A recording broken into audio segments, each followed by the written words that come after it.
बिस्मिल्लाहिर्रहमानिर्रहीम। आज की बात, मैं डॉक्टर नईमी इकबाल साहब के एहसानात को जिंदगी भर फरामोश नहीं कर सकता। इंसानी जिंदगी के उत्ते दो सोचा हुक्मरानी करदियां ने। एक सोच नेगेटिव है, एक सोच पॉजिटिव है। जिहड़ी नेगेटिव सोच है उन्हें 100% अपने मुफाद की गल करनी, अपने मुफाद का सोचना, अपने मुफाद का फेल करना और उहदे वास्ते दुनिया के किसी भी इंसान की कैसी भी कैफियत को कुचलना ही क्यों ना पै जाए, वो कुचल देते। ਜਿਹੜੇ ਮੁਸਬਤ सोच रखते हैं उन्होंने मैं एक दो मिसालां दे दिना कि हिंदू धर्म दे विच, हिंदू मजहब दे विच सर गंगा राम बज़ाहिर ही हिंदू सी,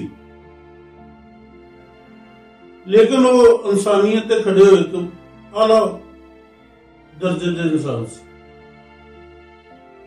उन्होंने जिहड़ा हॉस्पिटल क्यामे पाकिस्तान तो पहले हॉस्पिटल बनाया लाहौर दे विच, सर गंगा राम हॉस्पिटल उन्होंने कहा जाता है, ਉਹਦੇ ਚ ਕਿਸੇ भी तफरीक ਉਹਨਾਂ ਦੀ ਜ਼ਿੰਦਗੀ ਵਿੱਚ ਵੀ और ਉਹਨਾਂ ਦੇ ਮਰਨ ਤੋਂ ਬਾਅਦ ਵੀ कोई तफरीक तो बगैर इधर हिंदू सिख ईसाई दहरिया जो भी कह लो मुसलमान वो इलाज करवा सकता है। इस तरह मियाँ हॉस्पिटल वो म्यू ईसाई सी, जिन्हें हॉस्पिटल बनाया उत्थे भी यही कानून लागू जाता है। अच्छा, अज के दौर के अब्दुल सत्तार ईदी साहब उन्होंने ते खरायत करन दी इंसानियत की उन्होंने तो आला तरीन मिसाल उन्होंने पेश की। पाकिस्तान का अज कोई कस्बा कोई शहर छोटा बड़ा ऐसा नहीं है जिससे उन्होंने मरकज नहीं है। वो इंसानियत ने बुलंद म्यार दे इंसान सी कि मरण तो पहले अपनी अखा भी डोनेट कर गया। इसने एक गुमनाम शख्सियत जिसका मैं जिक्र करना बहुत जरूरी समझना, जिन्हों की रफाकत मैं तकरीबन 40 साल गुजारते, वो सी डॉक्टर नईमी इकबाल साहब। इन्होंने हॉस्पिटल बनाए, किसी ने हॉस्पिटल बनाए, किसी ने मरकज खोले, पॉपुलर भी हो गए, इंसानियत की आला मियार कायम कर गए। डॉक्टर नईमी इकबाल साहब ने हॉस्पिटल तो नहीं बनाया, कोई तंजीम भी नहीं बनाई,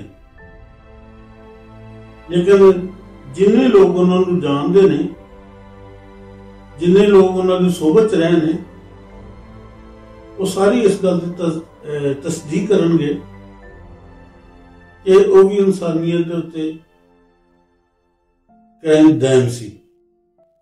अच्छा, उन्होंने ना डॉक्टर नईमी इकबाल साहब का खिदमत करने का एक अपने म्यार सीगा। मैं तो उन्होंने अपना एक वाकया पेश करता। मैं 1974 तो लैके 1980 तक मैं मुलाजमत की थी एज एक्सीडेंट कंडीशन। फिर मेरे दिल च ख्याल आया कि मैंने अपनी मेडिकल लैबोरेटरी बना लेनी चाहिए। एक शख्स चौधरी रियाज का नाम सीगा, उन्होंने मैं मुलाजमत भी करता रहा। उन्होंने अपनी मशीन को बेचना लाता, मैं उन्होंने तो फिर पहले छड़ के डॉक्टर दूसरी जगह जा चुका सी। मैनू पता लगा चौधरी रियाज साहब अपनी मशीन बेच रहे हैं। मैं उन्होंने को कहा, मैं कहा चौसफ मैंने मशीन चाहिए, मैंने पता लगा तुम मशीन बेच रहे जे, ये किन्ने पैसे लेने ने? उन्हें कहा 30,000 रुपये। ये 1980 की गल है। मेरे को टोटल 30,000 रुपये है। मैं डॉक्टर नईम साहब को दस चुका सी कि मैं डॉक्टर उन्होंने को मशीन खरीदने जा रहा। तो मेरे को टोटल 30,000 रुपया सीगा। मशीन लैके मैं की करता, मैनू दुकान चाहिए सी और दूसरे लवाजमा चाहिए सी। ਲੇਕਿन सोफे चाहिए सी, टेबल चाहिए सी, कुर्सी चाहिए सी, ਉਹਦੇ ਨਾਲ ਐਕਸੈਸਰੀਜ਼ ਵਗੈਰਾ ਚਾਹੀਦੀ ਸੀ। ਤੇ ਮੈਂ ਨਾ ਮੁਲਤਵੀ ਆਪਣਾ ਇਰਾਦਾ ਮੁਲਤਵੀ ਕਰ ਰਿਹਾ ਕਿ ਜਦੋਂ ਪੂਰੇ ਪੈਸੇ ਹੋਣਗੇ ਉਦੋਂ ਮੈਂ ਚਲੇ ਜਾਵਾਂਗਾ। ਮੈਂ ਡਾਕਟਰ ਰਹੀਮ ਸਾਹਿਬ ਕੋਲ ਜਦੋਂ ਗਿਆ ਉਹਨਾਂ ਨੂੰ ਪੁੱਛਿਆ, ਹਾਂਜੀ ਸ਼ੌਕਤ ਸਾਹਿਬ ਤੁਸੀਂ ਮਸ਼ੀਨ ਲੈਣੀ? ਮੈਂ ਕਿਹਾ ਡਾਕਟਰ ਸਾਹਿਬ ਨੇ ਉਹ ਨਾ 30,000 ਰੁਪਏ ਮੇਰੇ ਕੋਲ ਮੰਗਦੇ ਨੇ। ਤੇ ਡਾਕਟਰ ਸਾਹਿਬ ਨੇ ਕਿਹਾ ਤੇਰੇ ਕੋਲ ਕਿੰਨੇ ਪੈਸੇ ਨੇ ਟੋਟਲ? ਮੈਂ ਕਿਹਾ ਮੇਰੇ ਕੋਲ ਟੋਟਲ ਹੀ 30,000 ਹੈ। ਤੇ ਡਾਕਟਰ ਸਾਹਿਬ ਨੇ 2x2 ਇੰਚ ਦਾ ਇੱਕ ਟੁਕੜਾ ਕਾਗਜ਼ ਦਾ ਫੜਿਆ, ਉਹਦੇ ਲਫ਼ਜ਼ ਅਜੇ ਤੱਕ ਮੈਨੂੰ ਯਾਦ ਹੈ। ਉੱਤੇ ਉਹਨਾਂ ਨੇ ਲਿਖਿਆ 786, ਫਿਰ ਲਿਖਿਆ ਕਾਬਲੇ एहतराम चौधरी रियाज साहब, अस्सलाम वालेकुम। आप शौकत से 15,000 रुपया ले लें, 15,000 रुपया जब इनके पास होगा वो आपको दे देंगे, गारंटी मेरी नहीं, दुआ को नहीं लिखवा। क्योंकि मैं चौधरी रियाज साहब को एज ए मुलाजम काम कर चुका सी। वो प्योर दुनियादार और कारोबारी इंसान ਸੀ। ਮੈਨੂੰ ਪਤਾ ਸੀ ਕਿ ਮੈਨੂੰ ਐਸਾ ਸ਼ੱਕ ਪਿਆ ਕਿ ਸ਼ਾਇਦ ਉਹ ਡਾਸਾ ਦੀ ਗੱਲ ਨੂੰ ਨਾ ਟਾਲ ਦੇਣਗੇ, ਕਿਤੇ ਇਨਕਾਰ ਨਾ ਕਰ ਦੇਣ। ਮੈਂ ਉਹਨਾਂ ਦੀ ਇਨਸਲਟ ਕਿਸੇ ਸੂਰਤ ਬਰਦਾਸ਼ਤ ਨਹੀਂ ਸੀ ਕਰ ਸਕਦਾ। ਤੇ ਮੈਂ ਕਿਹਾ ਡਾਕਟਰ ਸਾਹਿਬ ਫਿਰ ਕਦੀ ਲੈ ਲਾਂਗੇ, ਫਿਰ ਜਦੋਂ ਪੈਸੇ ਨਹੀਂ। ਉਹਨਾਂ ਨੇ ਕਿਹਾ ਨਹੀਂ ਤੂੰ ਸ਼ੌਕ ਜਾ, ਉਹਨਾਂ ਨੂੰ ਜਾ ਕੇ ਚਿੱਠ ਦੇ। ਮੈਂ ਉਹਨਾਂ ਨੂੰ ਜਾ ਕੇ ਜਦੋਂ ਚਿੱਠ ਦਿੱਤੀ ਤੇ 1 ਮਿੰਟ 1.5 ਮਿੰਟ ਡਾਕਟਰ ਸਾਹਿਬ ਨੇ ਸੋਚਣ ਤੋਂ ਬਾਅਦ ਮੈਨੂੰ ਕਹੀ ਦਿਓ ਪੈਸੇ। ਮੈਂ ਉਹਨਾਂ ਨੂੰ ਕੁਛ ਐਡਵਾਂਸ ਦੇ ਦਿੱਤਾ। ਮੈਂ ਕਿਹਾ 400 ਰੁਪਏ ਕੋਈ ਦੁਕਾਨ ਲੱਭ ਲਵਾਂ, ਪਰ ਉਸ ਤੋਂ ਬਾਅਦ ਮੈਂ ਨਾ ਤੁਹਾਨੂੰ ਬਕਾਇਆ ਪੈਸੇ ਦੇ ਕੇ ਤੇ ਮਸ਼ੀਨ ਲੈ ਜਾਵਾਂਗਾ। ਅਗਲੇ ਦਿਨ ਹੀ ਮੈਨੂੰ ਦੁਕਾਨ ਲੱਭੀ। ਮੈਂ 400 ਰੁਪਏ ਗਿਆ, ਉਹਨਾਂ ਨੂੰ ਮੈਂ ਪੈਸੇ ਦਿੱਤੇ ਤੇ ਮਸ਼ੀਨ ਜਦੋਂ ਉਠਾਉਣ ਲੱਗਾ ਤਾਂ ਉਹ ਕਹਿੰਦੇ ਨਹੀਂ ਨਹੀਂ ਆ ਜਿਹੜੀ ਐਸੈਸਰੀਜ਼ ਹੈਗੀ ਨਾ ਇਹਦੀ ਨਾਲ ਦੇ, ਕਿਉਂਕਿ ਮੈਂ ਵੱਡੀ ਮਸ਼ੀਨ ਮੰਗਵਾ ਰਿਹਾ, ਐਸੈਸਰੀਜ਼ ਮੈਂ ਉਹਦੇ ਨਾਲ ਇਸਤੇਮਾਲ ਕਰਨੀ। ਐਸੈਸਰੀਜ਼ ਉਹ ਕੇਸਟ ਹੁੰਦੇ ਨੇ ਜਿਨ੍ਹਾਂ ਦੇ ਪਾ ਕੇ ਫਿਲਮ ਐਕਸਰੇ ਕਰੀਦੇ ਨੇ, ਟੇਬਲ ਹੁੰਦਾ ਜਿਸ ਤੋਂ ਮਰੀਜ਼ਾਂ ਨੂੰ ਲਟਾਈਦਾ, ਜਾਂ ਚੈਸਟ ਸਟੈਂਡ ਹੁੰਦਾ ਜਿਸ ਤੇ ਚੈਸਟ ਐਕਸਰੇ ਕਰੀਦਾ, ਇਹ ਵਗੈਰਾ। ਇਹ ਵੀ ਤਕਰੀਬਨ ਯਾਨੀ ਕਿ 15,000 ਰੁਪਏ ਸੀ ਉਸ ਦੌਰ ਦੇ ਵਿੱਚ। ਮੈਂ ਮਜੂਸ ਹੋ ਗਿਆ। ਮੈਂ ਡਾਕਟਰ ਸਾਹਿਬ ਨੂੰ ਕਿਹਾ ਡਾਕਟਰ ਸਾਹਿਬ ਉਹ 400 ਐਸੈਸਰੀਜ਼ ਨਹੀਂ ਦੇ ਰਹੇ, ਉਹਦੀ ਫਿਰ ਐਸੈਸਰੀਜ਼ ਆ ਜਾਣੀ। ਡਾਕਟਰ ਕਹਿੰਦੇ ਸ਼ੌਕਤ ਮੈਂ ਕਰੀ ਨਾ ਫਲਾਣਾ ਡਾਕਟਰ ਨਾਲ ਮਿਲ ਕੇ ਨਾ ਤੇ ਆਪਣੀ ਮੈਡੀਕਲ ਲੈਬੋਰਟਰੀ ਕਰਨੀ ਸੀਗੀ ਤੇ ਐਸੈਸਰੀ ਸਾਰੀ ਮੇਰੇ ਕੋਲ ਪਈ ਹੋਈ, ਤੁਹਾਨੂੰ 1.5-2 ਸਾਲ ਹੋ ਗਏ ਪਈ ਨੂੰ, ਯਾਰ ਉਹ ਮੇਰੀ ਵਿਕ ਜਾਏਗੀ, ਉਹ ਤੂੰ ਲੈ ਲੈ ਤੇ ਜਦੋਂ ਤੇਰਾ ਕੰਮ ਚੱਲੇਗਾ ਤੂੰ ਥੋੜੀ ਕਰਕੇ ਮੈਨੂੰ ਪੈਸੇ ਵਾਪਸ ਦੇ ਦੀ। ਮੈਂ ਉਹਨਾਂ ਦੀ ਗੱਲ ਮੰਨ ਗਿਆ, ਲੇਕਿਨ ਸੱਚੀ ਗੱਲ ਹੈ ਮੈਂ ਸਮਝ ਗਿਆ ਸੀ ਕਿ ਡਾਕਟਰ ਸਾਹਿਬ ਕੋਲ ਐਸੈਸਰੀਜ਼ ਨਹੀਂ ਹੈਗੀ, ਹੁਣ ਡਾਕਟਰ ਸਾਹਿਬ ਮੈਨੂੰ ਨੇ ਲੈ ਦੇਣਗੇ। ਉਹਨਾਂ ਨੇ ਮੈਨੂੰ ਕਿਹਾ ਚੌਕਵੀ ਹਸਪੀਟਲ ਦੇ ਵਿੱਚ ਇੱਕ ਦੁਕਾਨ ਹੈਗੀ ਸੀ ਜਿੱਥੇ ਮੈਡੀਕਲ ਦੇ ਸਮਾਨ ਵਿਕਦਾ ਸੀ। ਮੈਨੂੰ ਕਹਿੰਦੇ 2 ਵਜੇ ਤੂੰ ਉੱਥੇ ਹੋਇਆ ਸੀ। ਮੈਂ ਉਹਨਾਂ ਕੋਲ ਭਾਈ ਹੋਈ। ਜਦੋਂ ਮੈਂ ਉੱਥੇ 2 ਵਜੇ ਗਿਆ ਤਾਂ ਪੂਰੀ ਐਸੈਸਰੀਜ਼ ਨਵੀਂ ਲੈ ਕੇ ਉਹ ਪੈਕ ਸ਼ੁਦਾ ਸੀ। ਸਾਫ਼ ਪਤਾ ਲੱਗਦਾ ਸੀ ਕਿ ਇਹਨਾਂ ਤੇ ਜਿਹੜੇ ਕਵਰ ਵਗੈਰਾ ਚੜੇ ਨੇ ਉਹ ਬਿਲਕੁਲ ਤਾਜ਼ਾ ਨੇ। ਉਹਨਾਂ ਨੇ ਨਵਾਂ ਸਮਾਨ ਨੂੰ ਲੈ ਕੇ ਨਾ ਤੇ ਦੇ ਦਿੱਤਾ।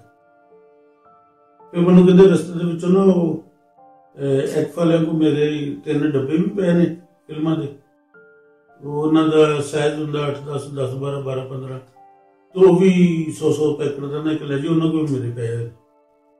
ਲੇਕਿਨ ਉਹਨਾਂ ਨੇ ਮੇਰੀ ਖਿਦਮਤ ਇਸ ਤਰ੍ਹਾਂ ਕੀਤੀ ਕਿ ਮੇਰੀ ਖੁਦੀ ਨਾਲ ਨਹੀਂ ਖੇਡੇ, ਮੇਰੀਆਂ ਨਾਂ ਨੂੰ ਉਹਨਾਂ ਨੇ ਮਜਰੂਹ ਨਹੀਂ ਕੀਤਾ। ਉਹਨਾਂ ਨੇ ਇਸ ਤਰ੍ਹਾਂ ਹੈਲਪ ਕੀਤੀ ਕਿ ਜਿਵੇਂ ਮੈਂ ਉਹਨਾਂ ਦੀ ਹੈਲਪ ਕੋਈ ਕਰ ਰਿਹਾ। ਮੈਂ ਇੱਕ ਵਾਕਿਆ ਉਹਨਾਂ ਦਾ ਹੋਰ ਸੁਣਾਦਾ। ਮੈਂ ਉਹਨਾਂ ਦੇ ਉੱਤੇ 1.5-2 ਘੰਟਾ ਬੋਲ ਸਕਦਾ ਉਹਨਾਂ ਦੀ ਜਿਹੜੀ ਕਿ ਨਾ ਸਿਫਾਤ ਦੇ ਉੱਤੇ। ਇੱਕ ਬੰਦੇ ਨੇ ਆ ਕੇ ਉਹਨਾਂ ਨੂੰ ਕਹਿੰਦਾ ਡਾਕਟਰ ਸਾਹਿਬ ਉਹ ਸਾਡੇ ਮੁਹੱਲੇ ਦੇ ਵਿੱਚ ਨਾ ਇੱਕ ਐਸਾ ਘਰਾਣਾ ਹੈਗਾ ਜਿਹੜਾ ਨਾ ਸਫੈਦੀਆਂ ਕਰਦਾ ਘਰਾਂ ਦੇ ਵਿੱਚ, ਤੇ ਉਹਦੇ 6 ਬੱਚੇ ਨੇ ਔਰ ਉਹਦਾ ਗੁਜ਼ਾਰਾ ਕਦੀ ਉਹਨਾਂ ਦੀ ਦਿਹਾੜੀ ਲੱਗਦੀ ਕਦੀ ਨਹੀਂ ਲੱਗਦੀ। ਉਹ ਬੱਚੇ ਪੜ੍ਹਾਉਣ ਤੋਂ ਵੀ ਆਵਾਜ਼ਾਰ ਹੈ ਤੇ ਬੜੇ ਉਹਨਾਂ ਦੇ ਹਾਲਾਤ ਮਾੜੇ। ਰਸਾ ਨੇ ਇੱਕ ਬੰਦਾ ਭੇਜਿਆ, ਉਹਦਾ ਨਾਮ ਮੈਨੂੰ ਯਾਦ ਹੈ, ਜ਼ਮਾਨ ਉਹਦਾ ਨਾਮ ਸੀ। ਉਹਨੂੰ ਕਿਹਾ ਜਾ ਉੱਥੇ ਇੱਕ ਲਿਫਾਫਾ ਤੂੰ ਹਰ ਮਹੀਨੇ ਦਿਆ ਕਰਨਾ, ਤੇ ਜ਼ਮਾਨ ਨੂੰ कहता कि तू ਉਹਦੇ ਅੰਦਰ नहीं जाना घर। अगर वो तेन पूछन किने भेजा तो कह देना कि अब्दुल्ला ने भेजा। अब्दुल्ला मीन्स अल्लाह का बंदा।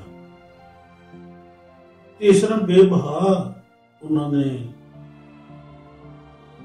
खिदमत कर रहे सी, लोगों की खैरात करते सी, और खैरात उन्होंने कर रहे सी जिन्होंने ये भी नहीं पता कि भेजने वाला इंसान कौन है। मैं क्योंकि प्रोग्राम लम्बा हो जाना तो मैं इत्थे खत्म करदा कि मैं इंस्पायर हैगा, मैं मुतासर हैगा, मैं खुश हैगा सर गंगाराम को, मियों को, अब्दुल रिंदी को, मदर टेरेसा को और डॉक्टर डेविड इकबाल साहब को।